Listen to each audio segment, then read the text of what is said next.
yang semakin menurun.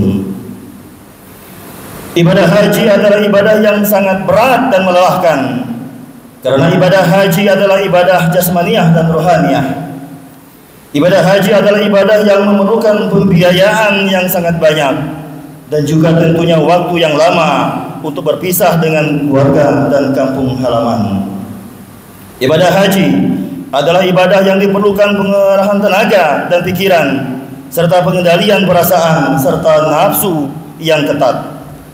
Dan semua jemaah haji akan mengerjakan 3 macam ibadah, yaitu haji, umroh, dan ziarah.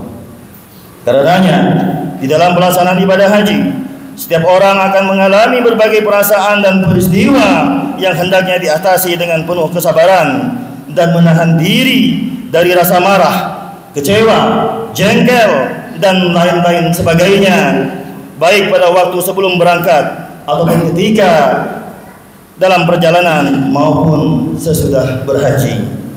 Hadirin kaum muslimin rahimakumullah, karena beratnya dan begitu banyaknya pengorbanan yang harus dikeluarkan dalam pelaksanaan haji ini, maka sudah sepantasnya lah waktu berharga ini dimanfaatkan dengan sebaik-baiknya. Pergunakan waktu untuk beribadah sebanyak-banyaknya, terutama bertawaf dan wukuf di Arafah. Karena ibadah ini hanya dapat dilaksanakan di Masjidil Haram dan di Arafah. Dan ingatlah bahwa beribadah di tanah suci pahalanya adalah lebih besar nilainya daripada beribadah di tempat yang lain. Dalam ibadah ini gunakanlah untuk mengambil manfaat yang sebanyak-banyaknya. Sebagaimana Allah berfirman dalam surah Al-Hajj ayat 28. A'udzubillahi minasyaitonirrajim. Bismillahirrahmanirrahim. Liyashhadu manafi'a lahum wa yazkuru ismallahi fi ayyamin ma'lumat. Yang artinya supaya mereka mempersaksikan berbagai manfaat bagi mereka dan supaya mereka menyebut nama Allah pada hari yang telah ditentukan. Hadirin kaum muslimin yang berbahagia, semua bentuk amal ibadah kepada Allah Subhanahu wa taala hendaklah diniatkan ikhlas semata-mata karena Allah.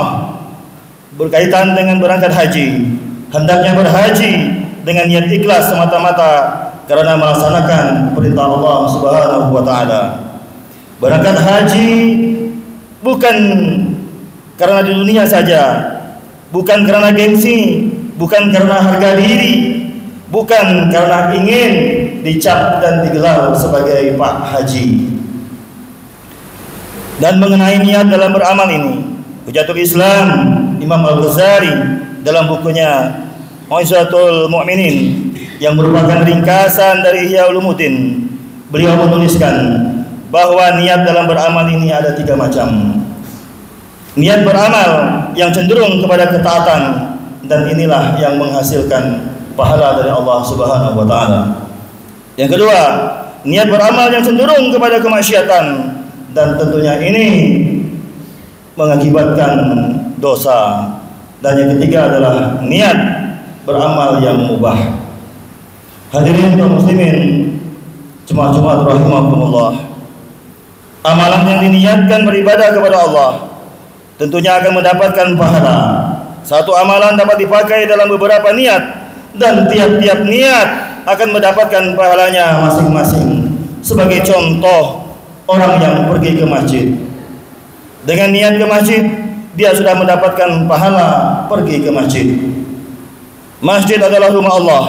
Dengan niat berziarah ke rumah Allah, maka dia mendapatkan pahala berziarah ke rumah Allah.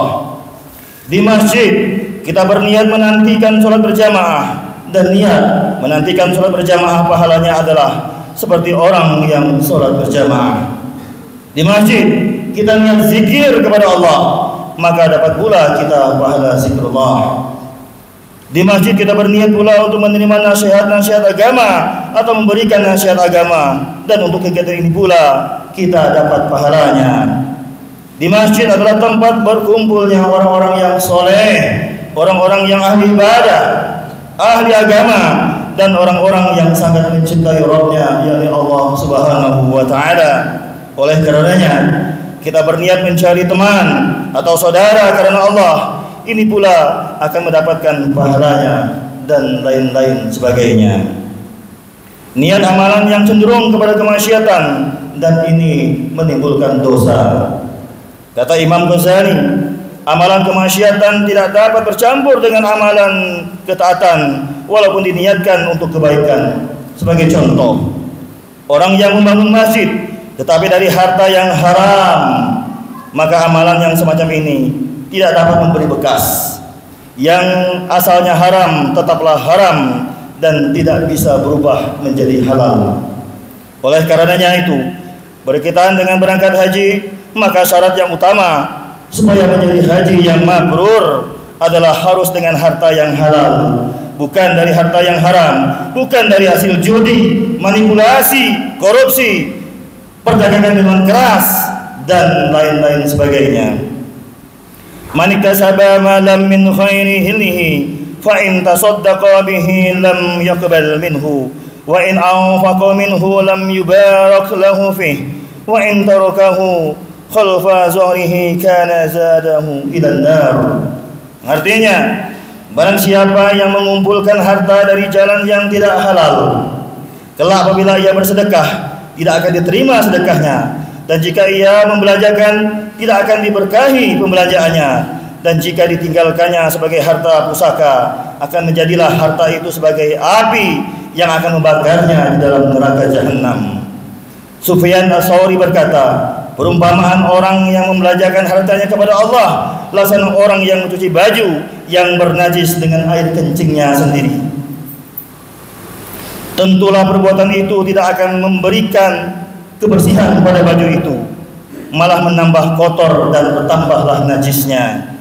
Kata Imam Ghazali pula, orang yang memakan harta yang haram meskipun dia beribadah, semua ibadahnya itu tidak akan diterima oleh Allah Subhanahu wa taala. Di mana Allah dalam surah Al-Maidah ayat 27, A'udzubillahi minasyaitonir rajim. Bismillahirrahmanirrahim. Innama yataqabbalullahu minal muttaqin. Sesungguhnya Allah hanya menerima dari orang-orang yang bertakwa. Kemudian yang ketiga adalah amalan yang mubah, yaitu amalan yang boleh dilakukan dan boleh pula tidak dilakukan, suka-suka kita saja, seperti tidur, berjalan, bepergian dan sebagainya.